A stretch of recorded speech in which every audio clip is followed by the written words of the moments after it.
he broken this ceasefire. He killed our people, and he didn't exchange prisoners. We signed the exchange of prisoners, but he didn't do it. What kind of diplomacy, JD, you are speaking about? What do you mean? I'm talking about the kind of diplomacy that's going to end the destruction of your country. Yes, but if you Mr. President, with respect, I think it's disrespectful for you to come into the Oval Office and try to litigate this in front of the American media. Right now, you guys are going around and forcing conscripts to the front lines because you have manpower problems. You should be thanking the President for trying to bring an end to this conflict. Have you ever been to Ukraine that you say what problems we have? I have been to. Come once. I've actually watched and seen the stories, and I know what happens is you bring them on a propaganda tour, Mr. President.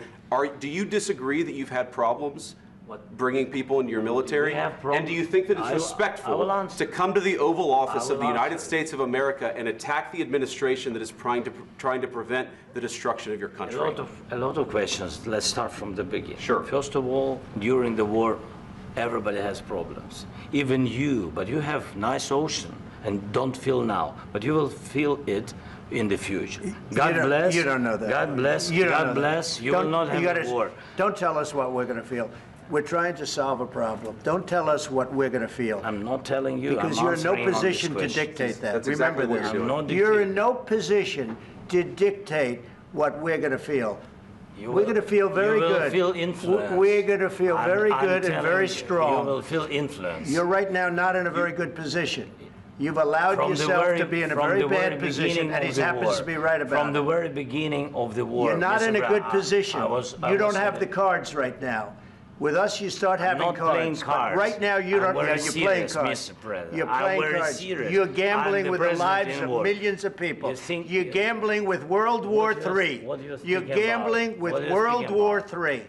And what you're doing is very disrespectful to the country, this country. That's back to you. Far more than a lot of people said they should have. Have you said thank you once? This entire meeting? No, in this entire meeting, have you said thank you?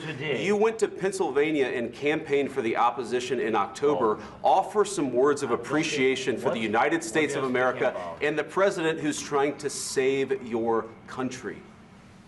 Please, you think that if you will speak very loudly about the war, you can... He's not speaking loudly. He's not speaking loudly. Your country is in big trouble. Can I Wait a minute. No. You've done a lot of talking. Your country is in big trouble. I know. You're not winning. You're not winning this. You have a damn good chance of coming out okay because of us. Mr. President, we are staying in our country, staying strong from the very beginning of the war. We've been alone, and we are thankful. I said thanks you haven't been in this alone. cabinet. You haven't been alone. In this cabinet. We gave you, through this stupid president, $350 billion. We gave you military equipment, and your men are brave, but they had to use our military. What about if you didn't have our military equipment, if you didn't have our military equipment, this war would have been over in 2 weeks. In 3 days. I heard it from Putin. In 3 days. This is something maybe new. Less. In 2 weeks. Of course, yes. It's going to be a very hard thing to do business like this. Again, I tell you. Just say thank you. I said a lot of except that there are disagreements, and let's go litigate those disagreements rather than trying to fight it out in the American media when you're wrong. We know that you're wrong. But you see, I think it's good for the American people to see what's going on. I understand, sir. I think it's very important. That's why I kept this going so long. You have to be thankful. You don't have the cards. Thankful. You're buried there. Your people are dying. I can tell you you're again, running low on soldiers. Listen, you're running Mr. low President. on soldiers. It would be a damn good thing. Mr. And then you tell us, I don't want a ceasefire. I don't want a ceasefire. I want to go, and I want this. Look. If you could get a ceasefire right now, I tell you, you take it so the bullets stop flying and your men stop getting killed. Of course, we want to stop the war. But you're saying you don't want a ceasefire. But I said to you, I want a ceasefire. With guarantees. Because you'll get a ceasefire faster than an agreement. Ask our people about ceasefire, what they think. That wasn't with me. For you that wasn't with me. That was with a guy named Biden, who was not a smart person. That was with Obama. It was your president. Excuse me. That was with Obama, who gave you sheets, and I gave you javelins. Yes. I gave you the javelins to take out all those tanks. Obama gave you sheets. In fact, the statement is Obama gave sheets and Trump gave javelins. You got to be more thankful, because let me tell you, you don't have the cards. With us, you have the cards. But without us, you don't have any cards. One more question to Mr. Vice President. I'm sorry, here. It'll be a tough deal to make. Because the attitudes have to change. What if Russia breaks ceasefire? What if Russia breaks peace talks? What do you do then? I understand that it's a heated conversation right now. What are you saying? She's asking, what if Russia breaks the ceasefire? What if anything? What if a bomb drops on your head right now? Okay? What if they broke it? I don't know. They broke it with Biden because Biden, they didn't respect him. They didn't respect Obama.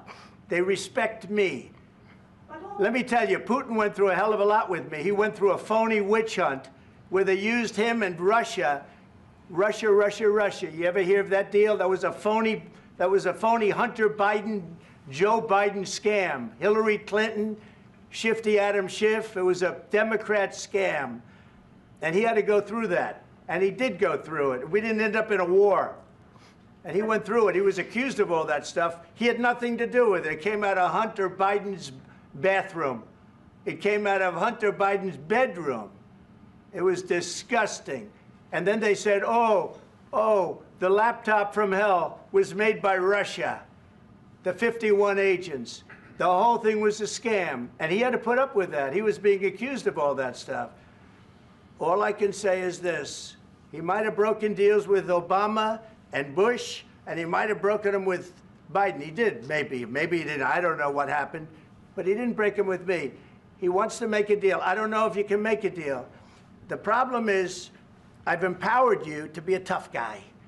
And I don't think you'd be a tough guy without the United States. And your people are very brave. But you're either going to make a deal or we're out. And if we're out, you'll fight it out. I don't think it's going to be pretty, but you'll fight it out. But you don't have the cards. But once we sign that deal, you're in a much better position. But you're not acting at all thankful. And that's not a nice thing. I'll be honest, that's not a nice thing. All right, I think we've seen enough. What do you think? Huh? This is going to be great television, I will say that. All right. We'll see what we can do about putting it together. Thank you. Guys, let's go. Guys, come on, let's go. We'll see. I don't know. All right, guys. Guys, come on. Wait. Hey.